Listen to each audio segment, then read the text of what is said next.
बूंदी ज़िले में आज के दीपावली स्नेह मिलन कार्यक्रम में मेरे साथ में पधारी हुई प्रदेश टीम में शामिल वरिष्ठ उपाध्यक्ष श्री जगदीश सिंह जी, रघुवीर सिंह जी शक्तावत, मोहन सिंह जी संगठन मंत्री, महावीर सिंह जी संगठन महामंत्री, नंद सिंह जी और बूंदी जिले से वरिष्ठ मूल सिंह जी बघेल साहब, जिनका महीने में एक फ़ोन आना मेरे पास अनिवार्य है और ये अपनी पूरी ड्यूटी निभाते हैं और काफ़ी ये पढ़ते हैं आज इस उम्र में भी, और पढ़ कर के अपनी तरफ से काफ़ी चीज़ें नोट करते हैं और एनालिसिस करते हैं।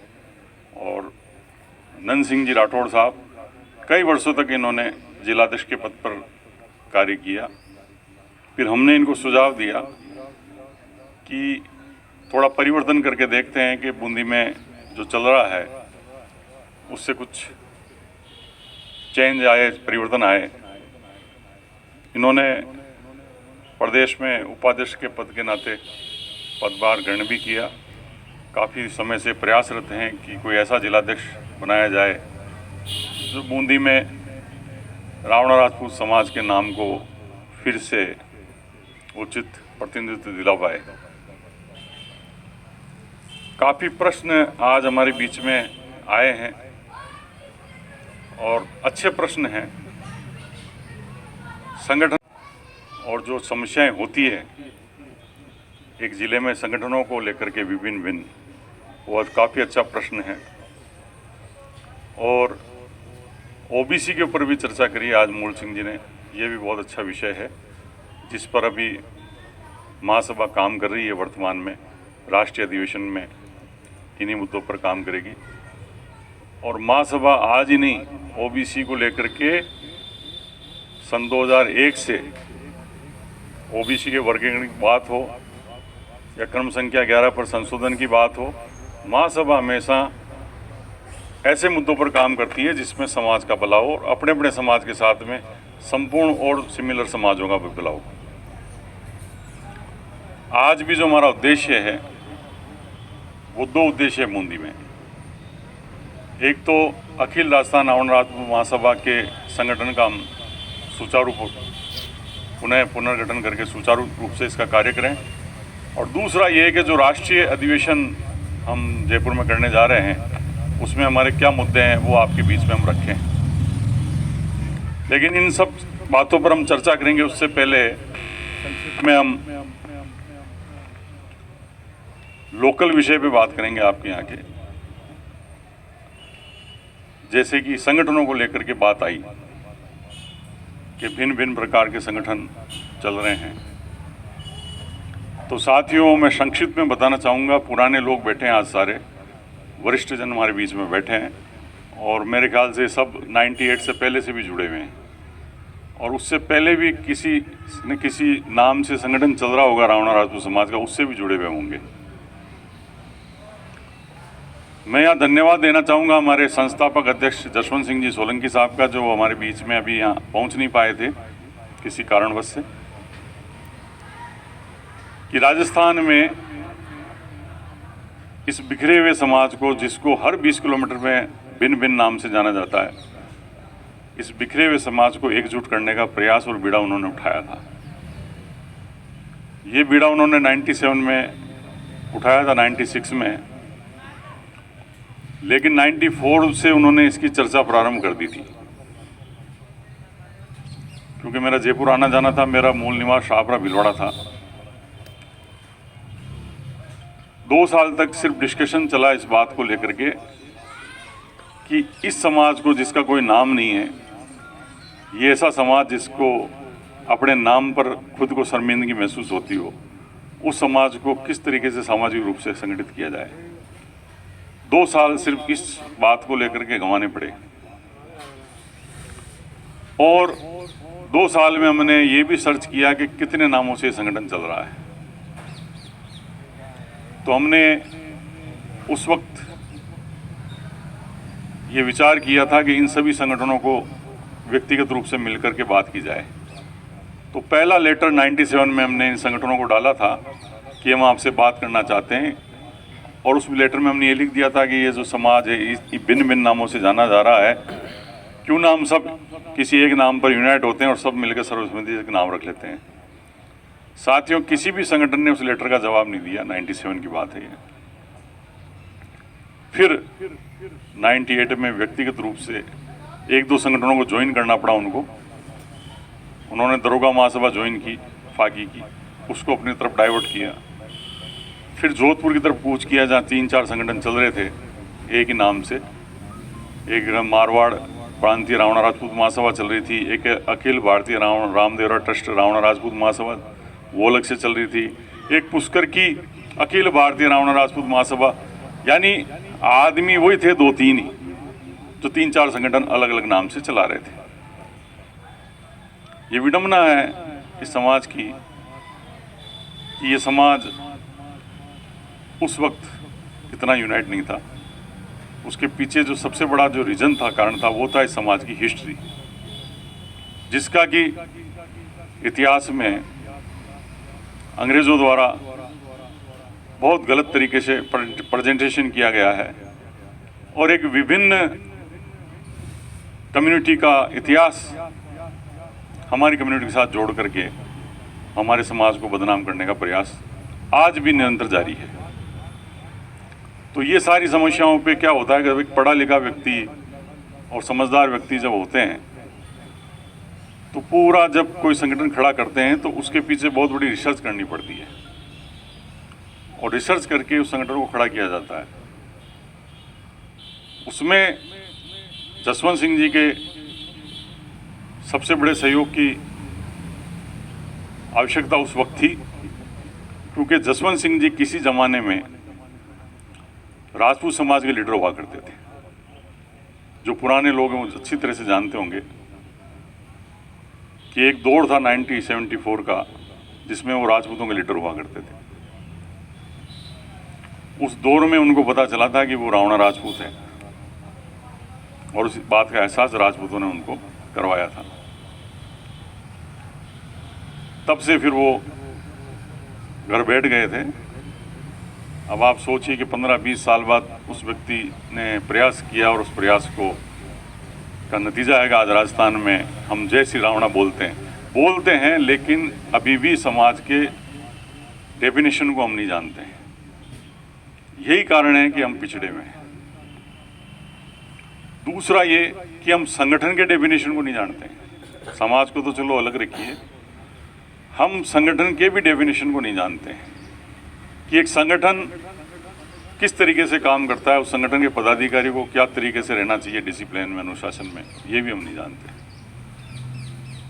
जब हमें संगठन का डिसिप्लिन तोड़ना होता है तो हम भावुकतावश ये कहते हैं कि हम तो समाज के कामों में लग रहे हैं, समाज कहीं भी जाएगा तो हम समाज के साथ खड़े हैं। ये कह करके हम एक संगठन के डिसिप्लिन को तोड़ते हुए अपने आप को इस तरीके से प्रेजेंट कर देते हैं कि बाद में एक ही व्यक्ति 2-3 संगठनों में घूमता है।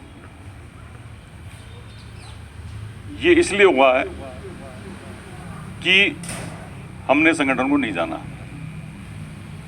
हमारे अंदर इतना भी दम था कि हम चाहते तो एक संगठन से दूसरा संगठन बनने भी नहीं देते।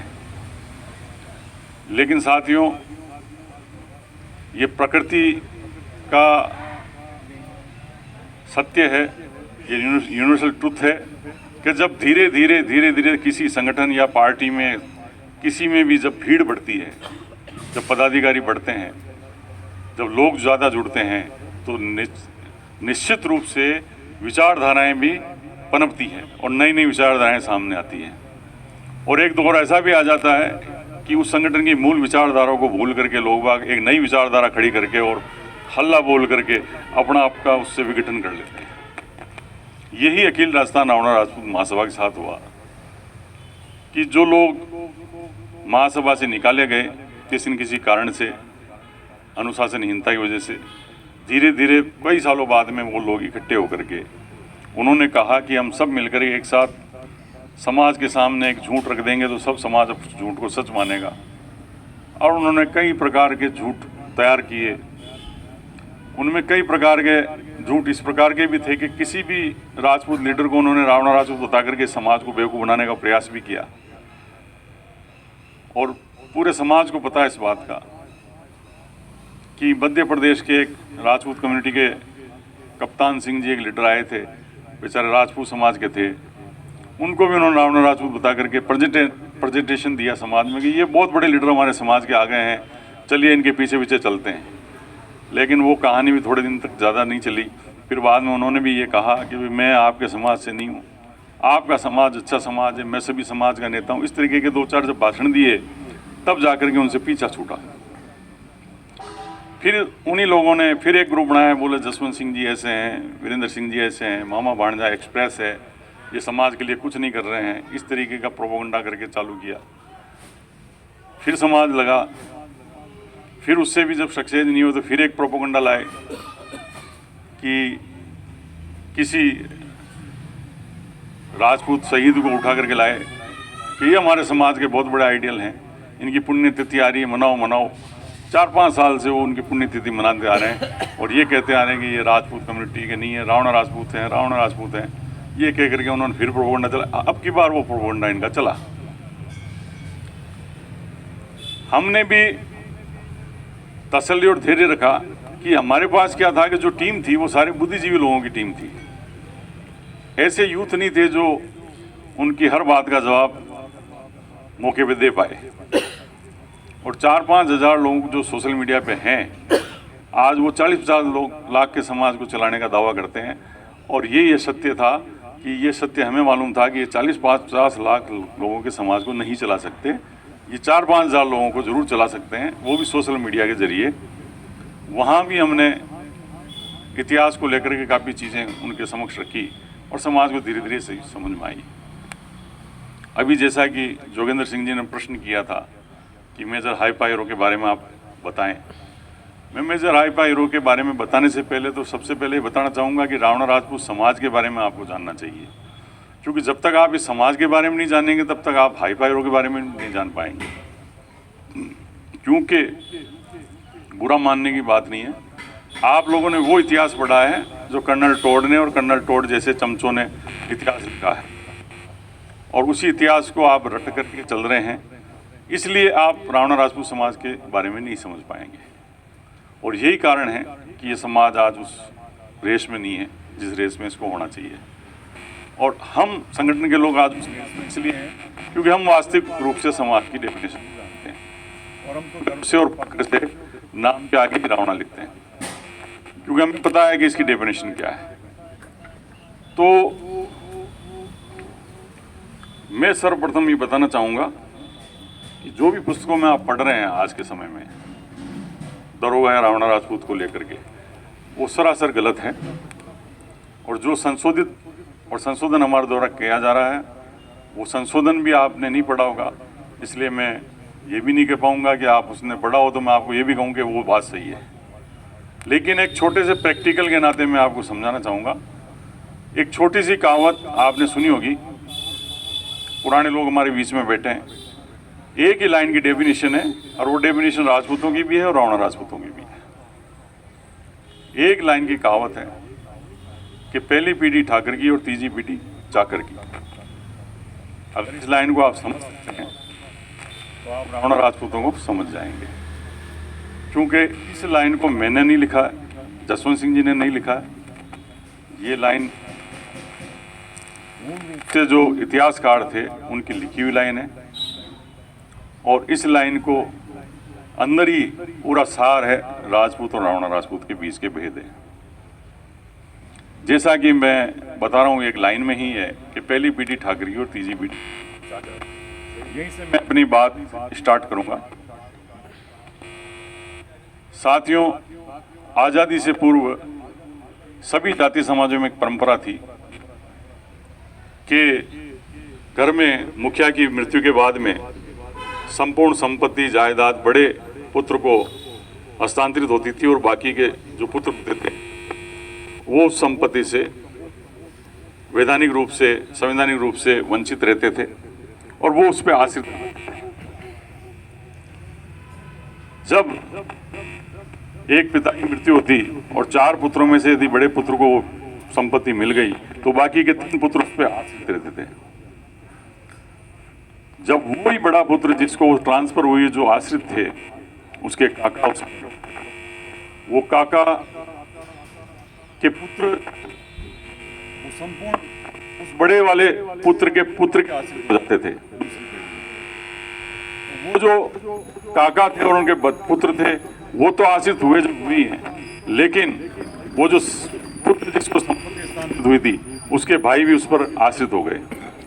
फिर उसकी मृत्यु के बाद में फिर बड़े पुत्र को चली गई प्रॉपर्टी, उसके भी भाई उस पर आश्रित हुए और उसके वो काका दादा जो थे और काका थे और उनके जो पुत्र थे वो भी उस पर आश्रित हो गए।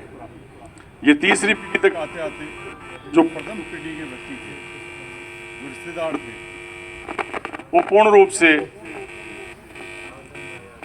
चाकरी के प्रारूप में आ जाते थे। अब उनको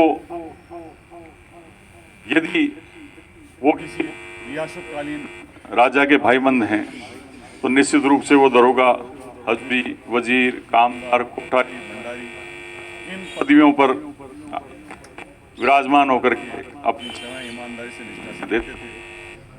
यदि वो किसी जागीरदार के भाईबंद थे तो वो यही पदवियों पे, जिन पदवियों को उस वक्त मान्यता थी जागीरदार के यहाँ, तो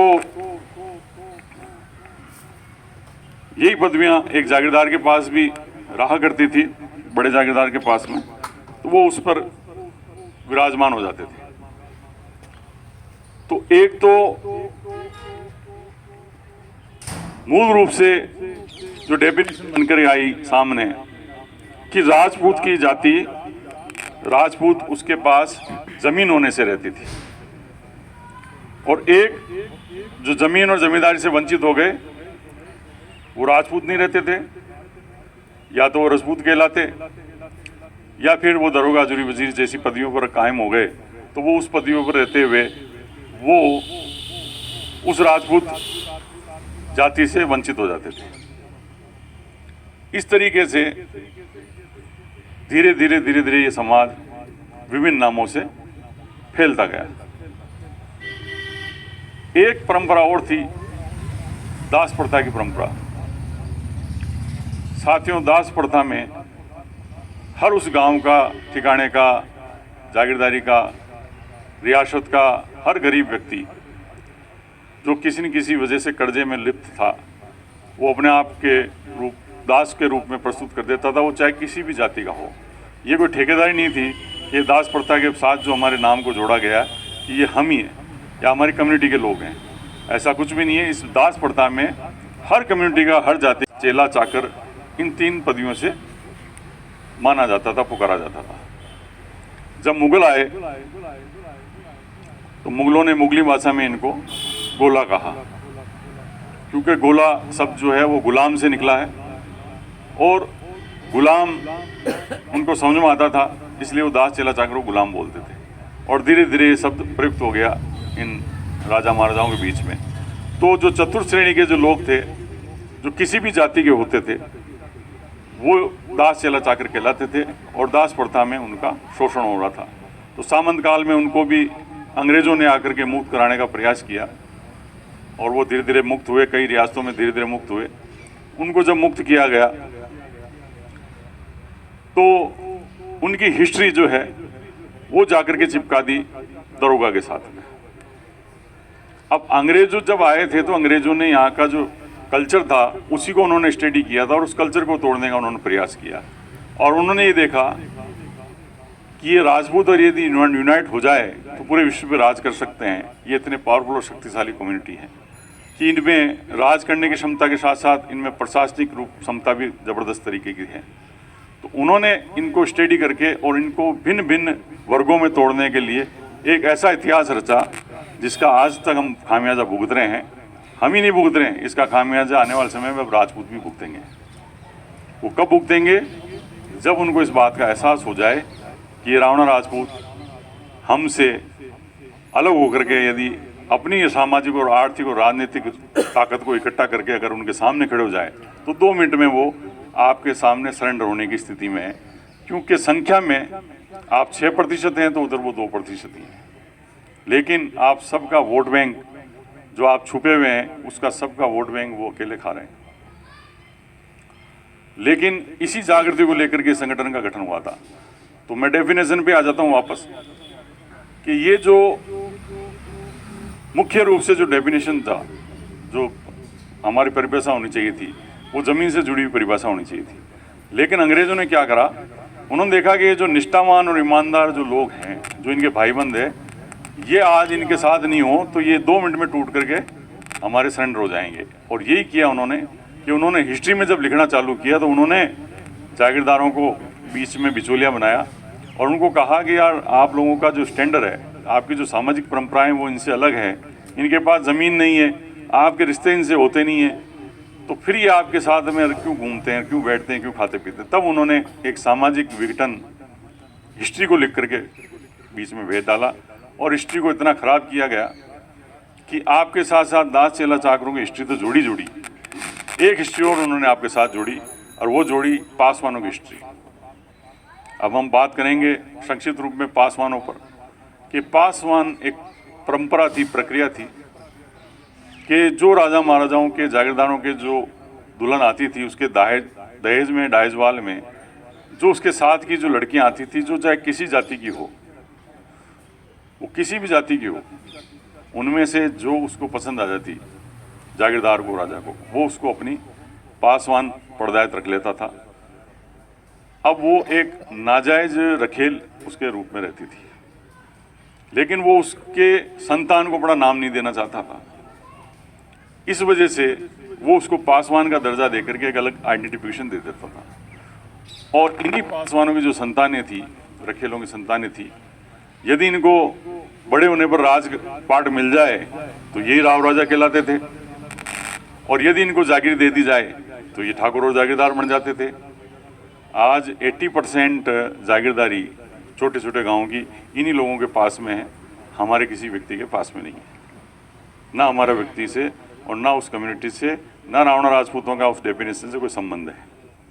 लेकिन आज़ादी के बाद में क्या हुआ कि जैसे देश आज़ाद हुआ तो ना तो उनके पास जागीरें रही, ना देने के लिए ठाकुराई रही, ना उनके पास ज़मीनें रही। तो जो व्यक्ति जहाँ था वो उसी समुदाय में, कम्युनिटी में अटक गया। अब जो पासवान आज़ादी से पहले जागीरदार बन गए वो जागीरदार हो गए।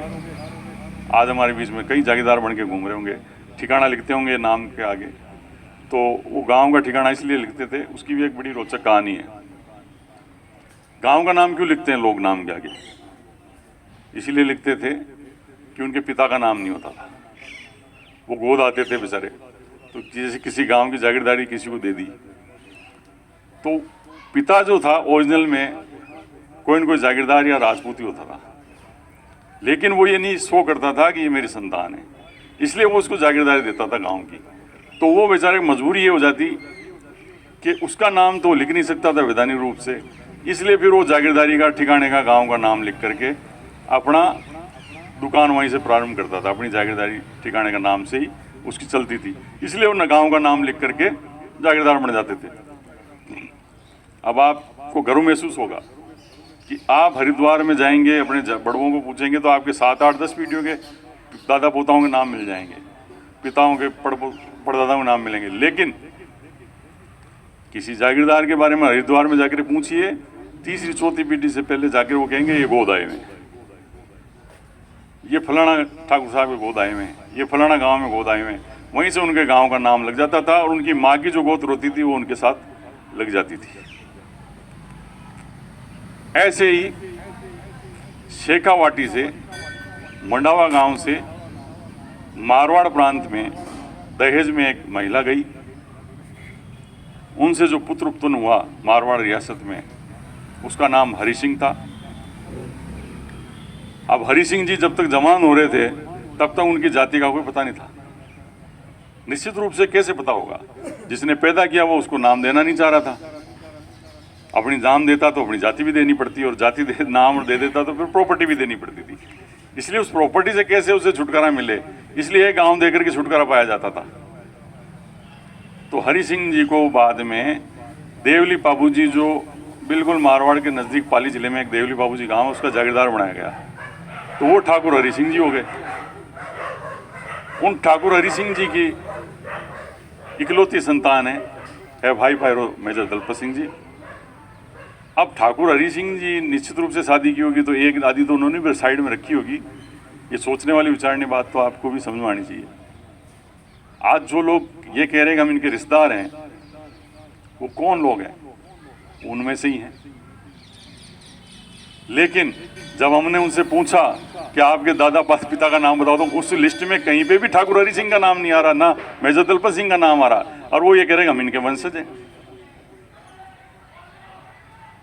तो जो भी आज उनका वंशज बना घूम रहा है, आप उनसे पूछते क्यों नहीं आपके पिता का, दादा का नाम, परदादा का नाम? कहीं तो नाम आए मेजर दलपत सिंह का, हरि सिंह जी का, कहीं दोनों का नाम ही नहीं आ रहा, और वो कह रहे हैं हम इनके वंशज हैं।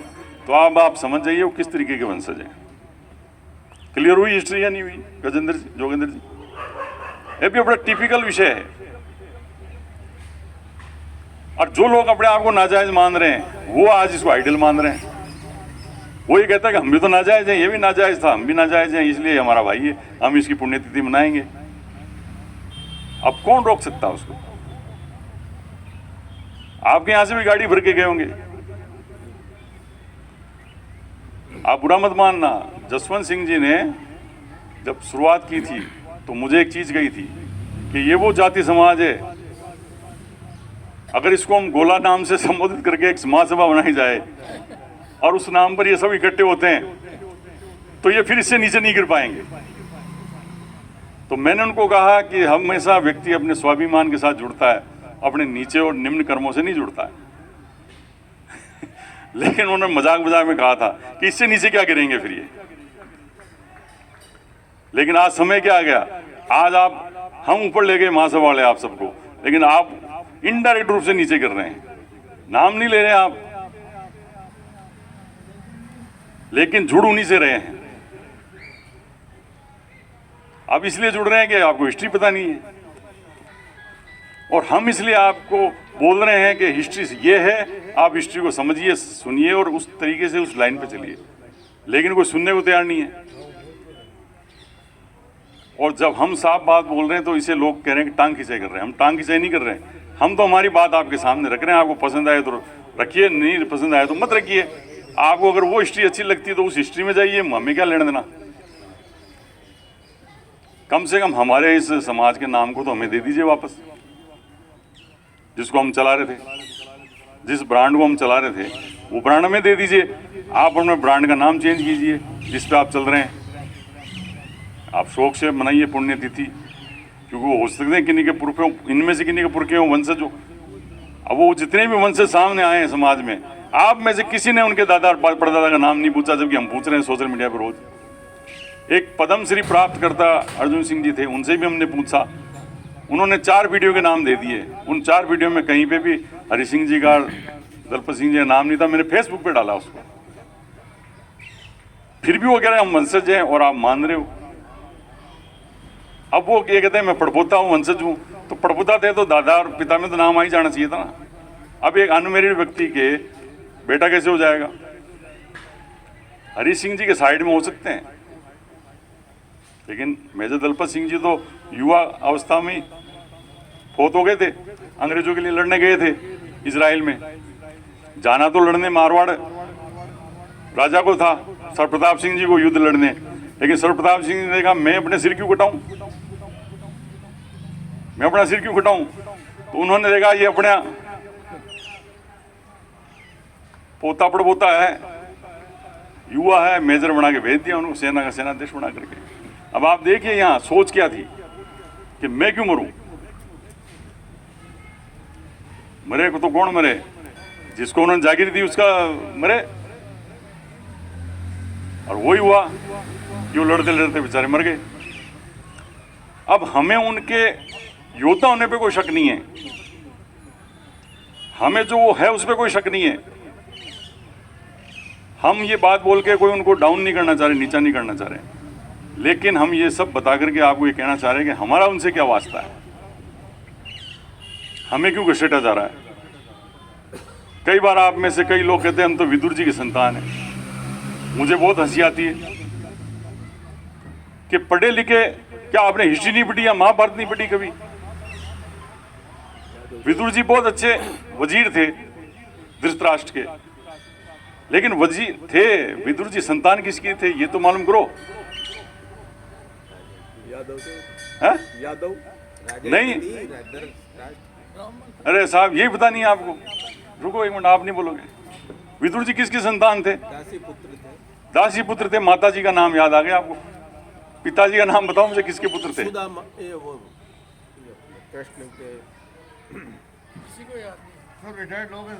आप सब पढ़े लिखे लोग हैं, टीचर हैं। हाँ, ऋषि वेद व्यास के पुत्र थे। अब ऋषि वेद व्यास के पुत्र थे विदुर जी, और वो दासी से पैदा हुए थे। अब वो कैसे पैदा हुए थे, क्यों पैदा हुए थे, किन परिस्थितियों में पैदा हुए थे, उसको भी बता दो संक्षिप्त में। तो वो कहां से राजपूत थे, क्षत्रिय थे? सही नहीं हो तो।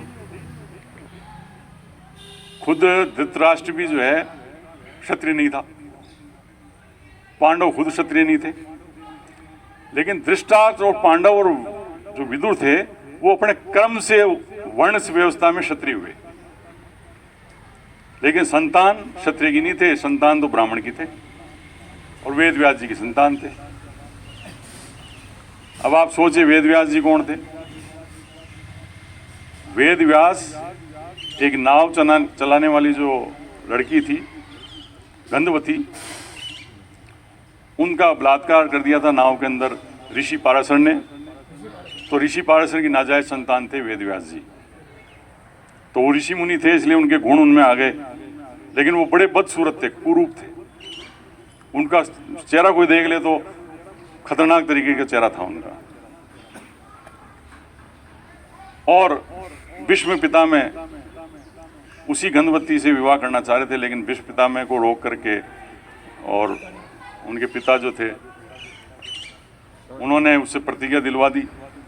उन्हें ये प्रतिज्ञा दिलाई कि ये आपका पुत्र गद्दी पे नहीं बैठेगा। अब आप स्टोरी देखिए, महाभारत पढ़िए कि कितना झगड़ा था गद्दी और सीट को लेकर के उस जमाने में।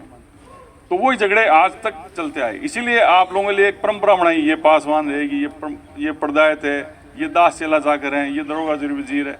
आपको ऐसा कर्मों के आधार पर जातियों में बांटा है कि आज तक ये कम्युनिटी एक नहीं हो सकती, और हम भी नहीं चाहते कि एक क्यों हो।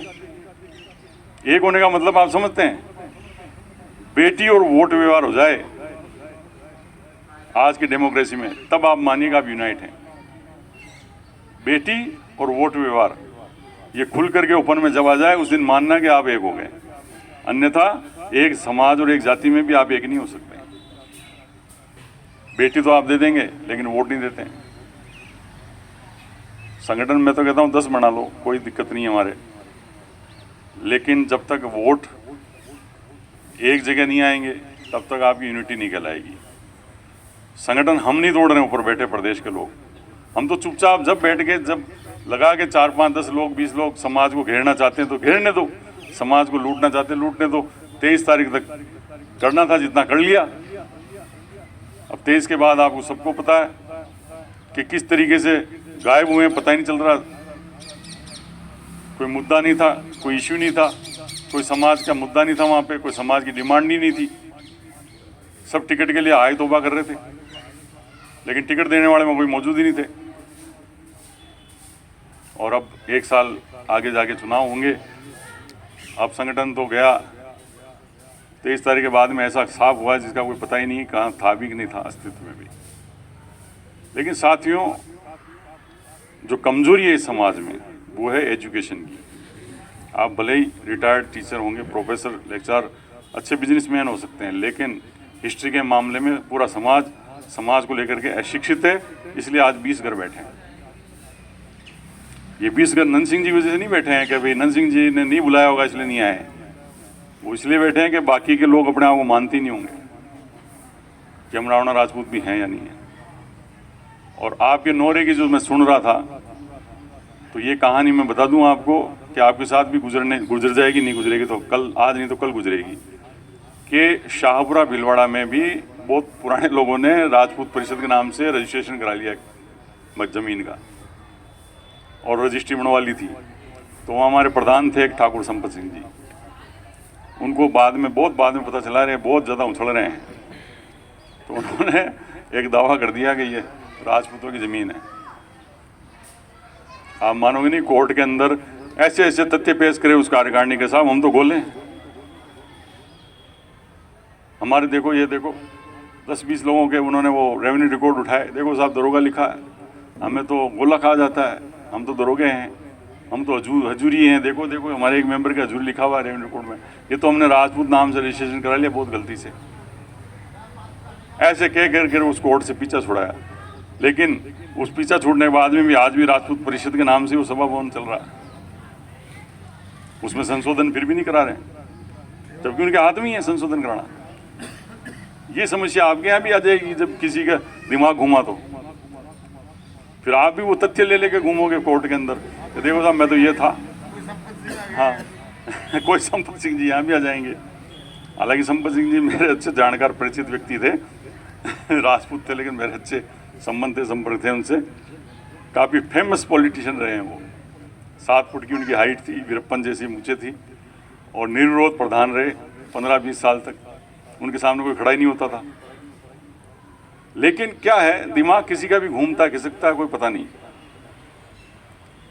तो गोपाल सिंह जी ने जो बात कही वो अपनी जगह सही है कि वो युवा हैं, इसलिए वो ऐसा सोच रहे हैं कि मेरे पास जब संगठन हो तो ऐसी स्थिति में हो कि भाई बहुत शक्तिशाली पावरफुल तरीके से लोग यहाँ बैठें। और हम संगठन के हिसाब से सोच रहे हैं कि संगठन में जो लोग आज बैठे हैं ये कम से कम शुद्ध रूप से तो महासभा के हैं, या शुद्ध रूप से अपने आप को राणा राजपूत मानते तो हैं, इसलिए आज यहाँ आए हैं। अब आपके यहाँ बीमारी क्या है कि कोटा में आज से 10-15 साल पहले तो सारे जय श्री रावणा कर रहे थे नारायण सिंह जी आड़ा के टाइम पे, और आज सारे क्षत्रिय और राजपूत बन के बैठे हैं। और दुर्भाग्य की बात है कि जिनको एमएलए का टिकट मिला था रावणा राजपूत होने के नाते केकड़ी से, वो खुद ही ये संस्था चला रहे हैं, राजपूत क्षत्रिय महासभा, संरक्षक हैं। आप बताओ, विधानसभा में टिकट तो रावणा राजपूत के नाम से चाहिए, रैली होती है कोई राष्ट्रीय स्तर प्रदेश स्तर पे तो वहाँ रावणा राजपूत लीडर बन के आना चाहिए, उनको बुलाना चाहिए आपको कि वो रावणा राजपूत के नेता है। लेकिन खुद को पूछो तो मैं तो क्षत्रिय हूँ। तो ये डुप्लीकेसी जो है ना, डिप्लोमेटिक लोग, ये समाज को तोड़ रहे हैं। वीरेंद्र सिंह रावणा समाज को नहीं तोड़ रहा है। मैं तो आप कहो तो कल पद त्याग दूं, मेरी जगह एक आदमी ले आओ और उससे गारंटी दिलवा दो कि महासभा को ही चलाएगा, महासभा का नाम नहीं बदलेगा। ऐसा व्यक्ति मेरे सामने लाकर खड़ा कर दो और ये कह दो कि ये जो अब तक जो हमने काम कराए हैं महासभा के द्वारा समाज में हिस्ट्री संशोधन के, ये काम भी निरंतर यही कराएगा, इस चीज़ की गारंटी के साथ कोई ले आओ। मैं तो बिना चुनाव पद दे देंगे हम तुम्हारा। लेकिन यहाँ बैठने के बाद में वो ये नहीं कहे कि मैं तो साहब आज इससे रावणा हटाना चाहता हूँ, आज मैं इसके आगे से महासभा हटाना चाहता हूँ। वो नोटंकी यहाँ नहीं चलेगी। जो नोटंकी आपके नीचे के स्तर पे चलती है, जिला और तहसील स्तर पे, ये चल रहा है। आदमी काम कहीं और कर रहा है, जज के भीड़ देगा उधर निकल गया, भीड़ देगा इधर आ गया, भीड़ देगा उधर चला गया।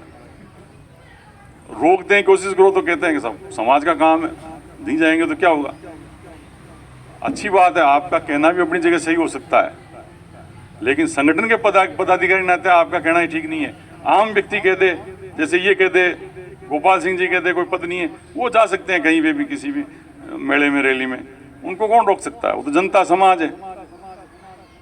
अब हम ये थोड़ी कह रहे हैं कि बूंदी में 500 घर ही महासभा से जुड़ने चाहिए, हम ये नहीं कह रहे हैं। अब यहाँ मैं बात गोपाल सिंह जी के लिए कहना चाह रहा हूँ कि संगठन कभी भी भीड़ से नहीं चलता। गोपाल सिंह जी, संगठन तो वैचारिक रूप से मजबूत व्यक्तियों से चलेगा।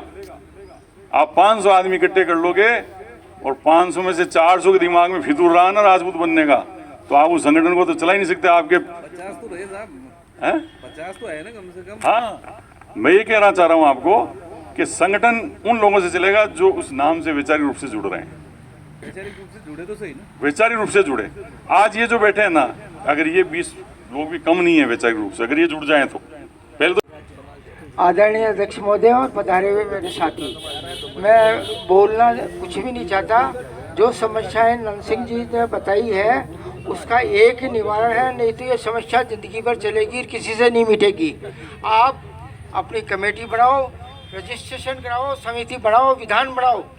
हमारे यहाँ देवली में विधान है, हर साल की ऑडिट होती है, 20 साल से ऑडिट करा रहे हैं, एक एक पाई की ट्रांसफर है। और आप भी अपनी जो समिति है, सोसाइटी बनाओ, उसको रजिस्ट्रार से रजिस्ट्रेशन करवाओ। रजिस्ट्रेशन के बाद कार्यकारिणी पदाधिकारी बनाओ और नियमानुसार संविधान में सब चीज़ें आ जाएगी। टाइमली चुनाव हो जाएंगे, टाइमली सब काम हो जाएगा, कार्यकारिणी बन जाएगी और सीए को रिपोर्ट चल जाएगी। अब ये आप काम कर लोगे ना तो सारी समस्याओं का निवारण हो गया, नहीं तो ये जिंदगी भर चलते रहेंगे और ये समस्या कभी खत्म नहीं होगी। बस मैं इतना ही कहना चाहता हूँ। सभी लोगों को 5-7 लोगों को लेके आए थे। हम साल में एक आध कार्यक्रम का आयोजित करते रहते हैं और वीरेंद्र सिंह जी को, जसवंत सिंह जी को बुलाते रहते हैं। अभी भी बुलाया हमने, थोड़े दिन पहले कार्यक्रम करते रहते हैं और आते हैं सब लोग, ऐसी कोई बात नहीं। सेवा संस्थान, भाई सेवा संस्थान अच्छी बात है, सेवा करिए, लेकिन अपना वो तो रखो, ऑब्जेक्ट तो रखो। भाई आप क्या करना चाहते हो, विषय तो लाओ। आप 60,000 लोगों की गैदरिंग कर ली, वहां आपने क्या प्राप्त किया? एमएलए का टिकट ले लिया क्या? अरे एमएलए का टिकट तो देवरी ने दिलाया है, 2 टिकट राजस्थान पत्रिका का एडिशन उठा के देगी आप। हमने कोटा संभाग, उदयपुर संभाग, जोधपुर संभाग, अजमेर संभाग, जयपुर संभाग, बीकानेर संभाग पर सारे संभागों को लोगों आमंत्रित किया विधानसभा चुनाव से पहले। और हमने 2,500 राजस्थान पत्रिका की कॉपियां खरीदी अपने खुद ने। जब जाके बीच वाले पृष्ठ पे वीरेंद्र सिंह जी बैठे, बीच वाले पृष्ठ पे लगाए कि राणा राजपूतों की अब बेरुखी बर्दाश्त नहीं की जाएगी, तब जाके एक टिकट बीजेपी ने दिया है और एक टिकट कांग्रेस ने दिया है। न तो वीरेंद्र सिंह जी की कृपा है इसमें, न छोडाल जी की कृपा है। ये सब देवली ने खर्चा किया, सब लोगों को आमंत्रित किया और बड़े बड़े बैनर लगाए हैं और अखबार की पत्रिका की 2,500-2,500 प्रतियां खरीदी हमने, क्या उनको डिस्ट्रीब्यूट किया है। वीरेंद्र सिंह जी बहुत अच्छा कार्य कर रहे हैं, बहुत अच्छे बुद्धिजीवी है, समझदार है। आप सब लोग सेवानिवृत्त लोग हैं। इतिहास में हमारे लिए क्या क्या उल्लेख, पुस्तकों में उल्लेख लिखा हुआ है, अपने पढ़ाई नहीं, उस सबको दूर करवाया पुस्तकों से। आज भी प्रयास रहते हैं, भाई सेवा से संस्थान काम करो ना। किसने मना किया उनको? कोई ऑब्जेक्ट तो रखो, भाई हम ये समाज के लिए करना चाह रहे हैं। अरे वो तो विरोध कर रहे हैं। दरोगा, हजूरी, वजूर, इनको ये तो दूर करना चाह रहे हैं और ये उसको मिलाना चाह रहे हैं। ये आपको जानकारी नहीं, इसलिए मैं वीरेंद्र सिंह जी से आग्रह करूंगा कि वो बहुत खुशी हुई कि इन्होंने जो संघर्ष किया यहाँ के लिए, कि ये डरते रहे। यहाँ गुटबाजी की वजह से ये पिछड़ा हुआ समाज है। यहाँ आज भी एजुकेटेड है, पढ़े लिखे हैं सब लोग, लेकिन जुड़ना नहीं चाहते। नंबर 1 वो इसलिए कहते हैं भाई हम उस गुट में जा रहे हैं, हम उस गुट में जा रहे हैं, हम गुट में जा रहे हैं। हाड़ती महासभा कोटा, उसका मैं मेंबर हूँ। मेरे भवन सिंह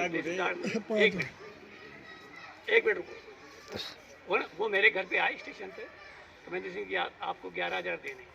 मैंने कहा उन्होंने मुझे बुलाया, मान सम्मान किया। क्या मेरे अभी आते हैं लोग सारे कोटा वाले, तो मेरे रेलवे स्टेशन मकान पे किसी को पद मिला, पार्टी ने कुछ नहीं दिया। लेकिन 12 सितंबर 2016 को जब महासभा ने इतिहास संशोधन को लेकर के रैली रखी कि हम हिस्ट्री में संशोधन चाहते हैं और सरकार कराए, नहीं तो हम हमारी ताकत और दादागिरी से हम प्रकाशकों से लड़कर के संशोधन हम तो हमारे कराएंगे, लेकिन सरकार भी कराए। जब वो रैली हमने रखी, उस रैली में भले ही संख्या उनसे हमारी आधी रही होगी, लेकिन तीसरे दिन जनार्दन सिंह गहलोत को चेयरमैन बना दिया था वेयर हाउस का। तीसरे दिन ही 2008 में जोधपुर में सम्मेलन करा, 2 टिकट दे दिए थे पॉलिटिकल पार्टी ने। 2008 में परबतसर से दिया था, इसको केकड़ी से दिया था। अभी हार गए दोनों टिकट, तो हम क्या करें, उसका हमारा थोड़ी निर्णय लेना था। लेकिन आनंदपाल एनकाउंटर के बाद में जब समाज की ताकत और शक्ति दिखी, लाल सिंह जी गौड़ थे जिन्होंने प्रथम बूंदी में हमने जो सम्मेलन किया, उसको अनेक बाधाओं को पार करते हुए भी वो अडिग रहे और उन्होंने अपनी अध्यक्षता निभा करके 7 जोड़ों का सम्मेलन संपन्न करवाया था। और कितने तरह के दबाव उनके ऊपर रहे, लेकिन उन्होंने एक भी दबाव को स्वीकार नहीं किया। आप उनके पुत्र हैं, तीसरे नंबर के श्री भरत सिंह जी गौड़। आदरणीय अध्यक्ष महोदय, से बोलो, वो का बोलने का भी खुलासा होना चाहिए। श्री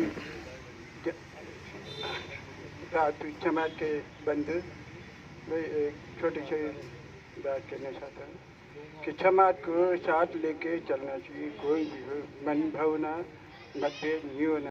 जो पैसा था सब हो गया, और उस पैसे को हम ये कहते हैं कि उस पैसे का हमने पूरा सदुपयोग किया है। एक एक पैसा हम जहाँ भी जाते, जयपुर में भी मीटिंग होती, जोधपुर में होती थी, सब जगह हम गए, हमने हमारी जेब से पैसा गया, समाज का एक पैसा हमने नहीं लिया और समाज को ही हमने दिया। लेकिन अब यहाँ पे मतलब कार्यकर्ता की भी कमी आ गई, लोग मतलब न मालूम कैसे। मंच पे आसीन रघुवीर सिंह जी साहब, सत्ताव साहब और डिवाइस से तो से पधारे वरिष्ठ उपाध्यक्ष महोदय साहब, और मैं नाम तो भूल गया, सभी जो हमारे संगठन के सारे प्रदेश पदाधिकारी पधारे हैं। मैं बूंदी की धरती पर सभी आगंतुक हृदय के तरफ से अभिनंदन करता हूँ, स्वागत करता हूँ। इस मंच पर मैं तो इतना बड़ा वक्ता नहीं हूँ, फिर भी माननीय हमारे प्रदेश उपाध्यक्ष जी का आदेश हुआ है कि मैं मंच पर कुछ बोलूँ, तो आज्ञा तो पालन करनी ही थी। इस संगठन के अपने उनको तो याद दिला रहे हैं, मैं बोलो। पधारे हुए मेरे समाज बंधु अतिथिगणों, उपस्थित साथियों, ये जो आज जो कार्यक्रम रखा गया है, ये श्री राष्ट्रीय आयोग की स्थापना करने का एक प्रावधान रखा, संसद ने पेश किया, राज्यसभा से पास हुआ, वहाँ से भी हुआ, और उसको 11/8/2018 को वो लागू हो गया है अधिसूचना के अनुसार। उसमें क्या बातें देखी है भारत सरकार ने संविधान में, ये मैंने भारत सरकार को पत्र लिख के मंगाया है, वो मेरे पास आया हो, उसका मैंने थोड़ा हिंदी में अनुवाद किया है, आपको शॉर्ट में बता देता हूँ। ये सामाजिक शैक्षिक पिछड़े वर्ग के उत्थान के लिए बनाए गए सेफ गार्ड्स का अन्वेषण करना समाज को जोड़ें यहाँ और आगे बढ़े, डोनेशन की जरूरत पड़ेगी, हम खड़े हैं। पहुँचे और हर परिवार को जोड़े और समाज के लिए फिर दोबारा विचार विमर्श करके आगे बढ़े, इसी आशा विश्वास के साथ उन्हें हमारे जो आगंतुक अतिथि पधारे हैं प्रदेश के, मैं उनका पुनः हार्दिक स्वागत करता हूँ, अभिनंदन करता हूँ। धन्यवाद।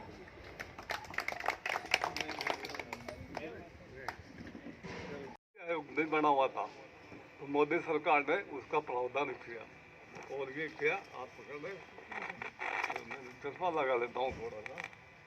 ये फायर ब्रिगेड इंचार्ज नगर परिषद बूंदी से रिटायर हैं, श्री गोविंद सिंह जी पधारे हैं, ये ग्राम चापरस से पधारे, और आप पधारे, आपका बहुत बहुत स्वागत।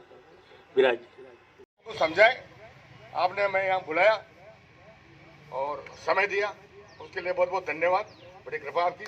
जय हिंद। कार्यकारी अध्यक्ष के तौर पर समर्थन करता हूँ। अब देखो बार बार ऐसा नहीं होता, उनका तो रीज़न हो गया कि वो अब नए वर्ष में ग्रहण करेंगे। आओ नए वर्ष में अपने ग्रहण कर लेंगे। मेरे पास कोष में 5 दिन का सम्मेलन करने के उपरांत 22,000 रुपये बचे थे। 22,000 रुपये मैंने इनको अपने नार का चौंटा पोस्ट ऑफिस से निकला करके नगद प्रदान किए। इन्होंने नैनवा रोड पर ये ज़मीन खरीदी, और ज़मीन खरीदने के बाद इसका सारा जितना भी निर्माण हुआ, ये सब सामूहिक विभाग के पैसे से हुआ है। उसका चुनाव हुआ, चुनाव के अंदर श्री तेज सिंह जी बूंदी से खड़े हुए, मेरे को भी लोगों ने कहा आप खड़े हो, मैंने कहा भाई मैं इनके दामाद लगता हूँ, ये मेरे दामाद लगते हैं। वो हमारे जीजा थे। जान गए आपको, अब जान गए। तो क्या है कि इन्होंने रिजाइन कर रखा है, और ये कहते हैं एडिशनल मतलब वो काम दे रखा है, तो वो एडिशनल काम तो वैसे भी दिया जा सकता है अध्यक्ष रहते हुए। मैं ये निवेदन करना चाहूँगा कि ये अच्छा काम कर रहे हैं अदिति लाल, और जब तक अच्छा विकल्प दूसरा नहीं मिल जाए हमको क्या, तब तक इनको ही कंटिन्यू किया जाए। इसके लिए मैं आप सबका समर्थन चाहता हूँ। आ जाए, न इधर के रहें न उधर के रहें। थोड़ी शर्म हुई। धीरे धीरे जसवंत सिंह जी के संपर्क में, हमारे मोहन सिंह जी के संपर्क में, मदन सिंह जी के संपर्क में, रघुवीर सिंह जी के मार्गदर्शन में हम चले, इनके साथ गए। हमने कार्यशैली देखी, आपकी युवा ऊर्जा को देखी, जसवंत सिंह जी के काम को देखा, पुष्कर को देखा, डिग्गी में सम्मेलन को देखा, जोधपुर की कई सभाएं अटेंड की, भिलवाड़ा की जहाँ जहाँ आप बुलाए वहाँ हम गए। हमने आपकी कार्यशैली को, महासभा की कार्यशैली को देखा और उसका परिणाम ये हुआ कि आपने सबसे कम उम्र में टोंक का मुझे जिला मंत्री बनाया था। मुझे अच्छी तरह याद है देवली में। उसके बाद में आपने मुझे प्रदेश की जिम्मेदारी दी है। और मैं आपको एक चीज़ बता दूं कि इतने सारे संगठनों, इतना सारा गैप हुआ इन 20 सालों में। 20 सालों में हम कहीं नहीं गए आपको छोड़ के, महासभा को छोड़ के। क्यों कि महासभा की जो कार्यशैली है वो निरंतर, आप फेसबुक उठाओ, कोई सा भी आप संगठन का वो उठाओ, उसमें देखो कि वीरेंद्र सिंह जी क्या काम कर रहे हैं और हम इनसे जुड़े तो क्यों जुड़े। क्योंकि अभी जोधपुर में थी सभा, ये सभा में मुझे ऐसा मैंने कहीं नहीं देखा। केवल एक गैदरिंग थी, भीड़ में लोग इकट्ठे हुए, हाउ मचाई, इतना वो देखा, सब कुछ किया। लेकिन वास्तविकता यह है कि अपने समाज के हित में, समाज के लोगों के लिए, समाज के दीन दुखियों के लिए क्या कार्य किया। समाज अपने पीछे दौड़ के जोधपुर गया अपनी मांग पे, बुलावे पे, और अपन ने उनको क्या दिया, समाज को क्या दिया। अरे हम समाज को पूरे राजस्थान में अगर एक नहीं कर पा रहे हैं, फिर हमारा इतना बड़ा संगठन चलाना सब बेकार है। तो सम्मान्य वीरेंद्र सिंह जी हमारे प्रदेश अध्यक्ष है, महासभा में जो कार्य चल रहा है उस पर ये पूरा आपको प्रकाश डालेंगे। आपके मन में कोई शंका हो, कोई बिंदु हो तो आप अवश्य बताएं, उसका भी निराकरण करेंगे। और जब भी आपके दोबारा आप हम लोगों को यहाँ बुलाओ, हम आएंगे बिल्कुल। जब भी आप बुलाओगे, ये नहीं आएंगे तो हम देवली में पास में ही है, देवली से यहाँ आएंगे। हम कई जिलों की हमें जिम्मेदारियाँ दी, हम वहाँ भी जाएंगे। तो माताएं, बहनें, हमारे छोटे भाई, हमारे बड़े बुजुर्ग भी ज़्यादा उपस्थित हो, और आपने हम सबको यहाँ बुलाया, हमारा मान सम्मान किया, हम कृतज्ञ हैं, आपके ऋणी हैं। जय हिंद, जय रावण, जय भारत। मैं बीच में अब मैं अपना त्याग पत्र उस समय दे चुका था। अभी वर्तमान में बूंदी का अध्यक्ष पद खाली है, इसलिए मैं वर्तमान के पद को भरने के लिए ऊपर से जयपुर से मैंने स्वीकृति प्राप्त की है, और मैं उसके लिए आपके सामने नाम रखता हूँ। मुझे पूर्ण विश्वास है, आत्मविश्वास है कि वो अपना पद ग्रहण करके समाज सेवा की जो ललक है उसमें अपना योगदान प्रदान करेंगे। आदरणीय गोपाल सिंह जी राठौड़, दबलाना। ये इसलिए कि जो काम हमने प्रथम बूंदी में सामूहिक विवाह का किया था वो आपके घर के पास ही से ही शुरू किया था। आपके पिता श्री सोहन सिंह जी राठौड़ भी दबलाना के हमारे सहयोगी कंधे से कंधा मिलाकर चले। रामेश्वर सिंह जी उस समय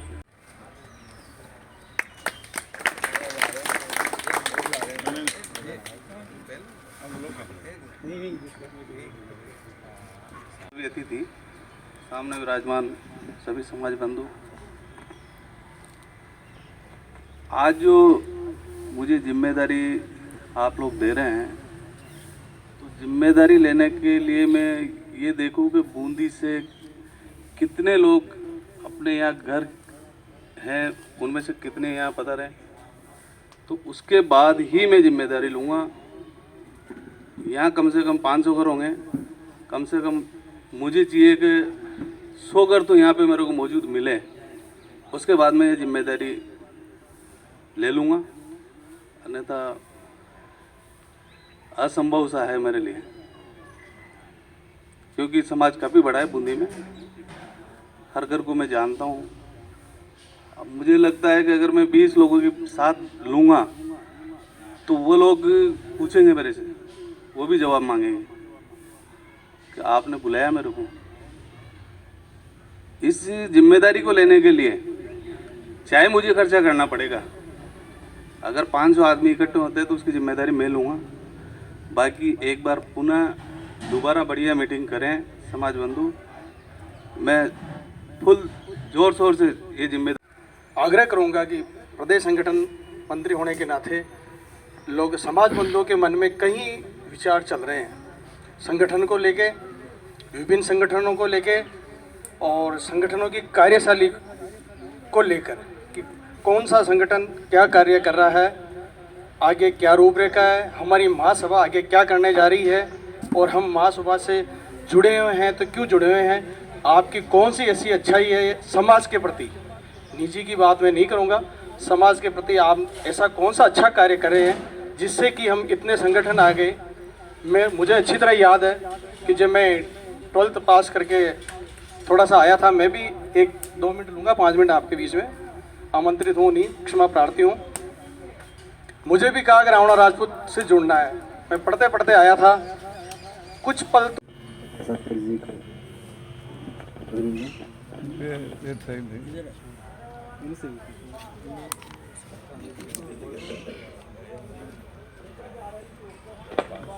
अच्छा,